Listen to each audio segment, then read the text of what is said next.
Day 18 in my 30-day ephemera challenge. It's another scrap buster, so grab your scraps, all different things. Lined paper, pad paper, pattern paper, digitals, coffee dyed tracing paper, paper pad paper, dyed paper, music paper. You get the idea. Go through all of your scraps and get them all together. Next, you'll want some type of cardstock. Paper pad cardstock, double-sided cardstock, digital cardstock. Whatever you decide on the type of cardstock will be perfect. You'll want a few embellishments because we can make this. Page topper flip books, double-sided page topper flip books. Let's craft together. Hi Best Buds, it's Cathy with Cathy's Garden, and I'm so happy that you've joined me today. You've got your scraps together. The largest piece that you want is 3 3/4 inches by 2 1/2 inch. Some of your scraps might be just the right size. Then other scraps will be too large and you'll need to trim them down. This is the largest size that you'll need, but go ahead and grab some of those other scraps, the smaller ones. They'll be perfect.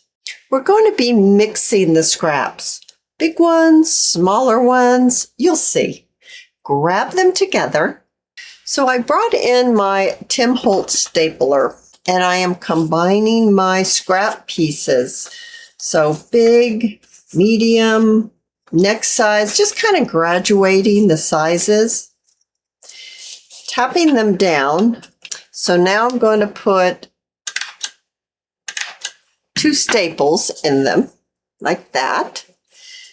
And I'm going to set it aside. Now you're going to need 2 of these little scrap bundles or flip book for each of the pieces of ephemera that we're going to be making. So I like to start with a larger piece and then build from there. So just selecting some pieces. How many pieces do I have in this one? 1, 2, 3, 4, 5. You don't want to get too many pieces. 1, 2, 3, 4, 5. Let's see how those look together. Now this one's a little long, so I'll trim that off and I'll tap it down. Now I'm going to put some staples in here. Looks like this. So now I have made 2. Let's make some more. So a bigger, firmer piece on the bottom. And then another piece, and let's do a tracing paper. And this one's really pretty. And let's see, do I have another like little piece? I don't need them all to be big.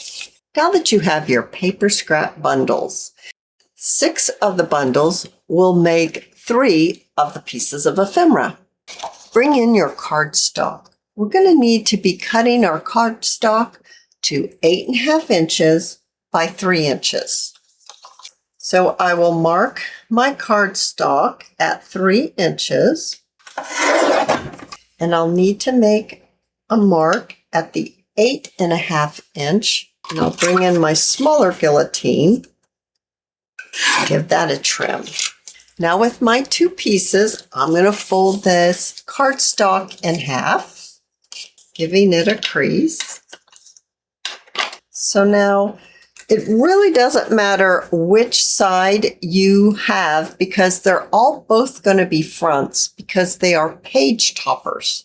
Now we have our base made and we're ready to glue on our little bundles of scraps that we've made.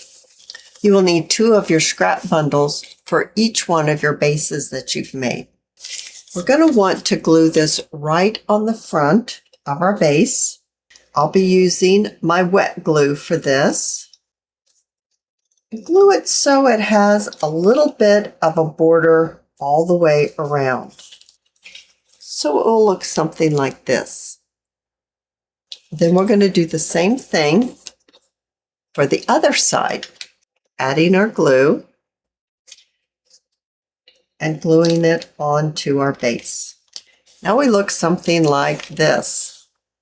I'm going to bring my other base in, and I'm going to do the exact same thing. 2 of the scrap bundles for 1 of the bases that we've made. I've prepared 3, and now it's time to do a little bit of decorating. I have a little bit of lace that I want to use to cover up those staples. So I'll add my glue and place my lace right in that glue. And I'll do the exact same thing on the other side. I thought it would be fun to use some hearts to decorate our project.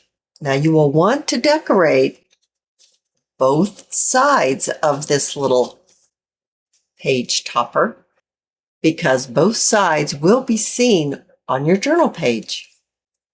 Let me glue these down in place first. And next, let's add a faux stamp. I think a little flower would be fun too. Now it's time to decorate the other side.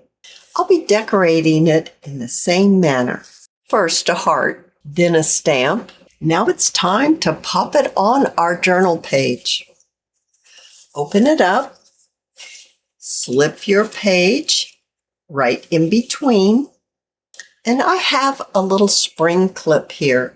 I added a sari silk bow onto it, and you can clip it right on top, holding it in place. Shut your journal, and it looks adorable sticking out of the top. As you flip through your journal, here is your flip book here as your page topper.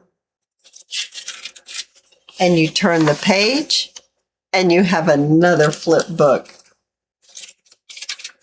You can remove it and place it somewhere else. I think these are absolutely adorable. Page topper flip books. I love this idea.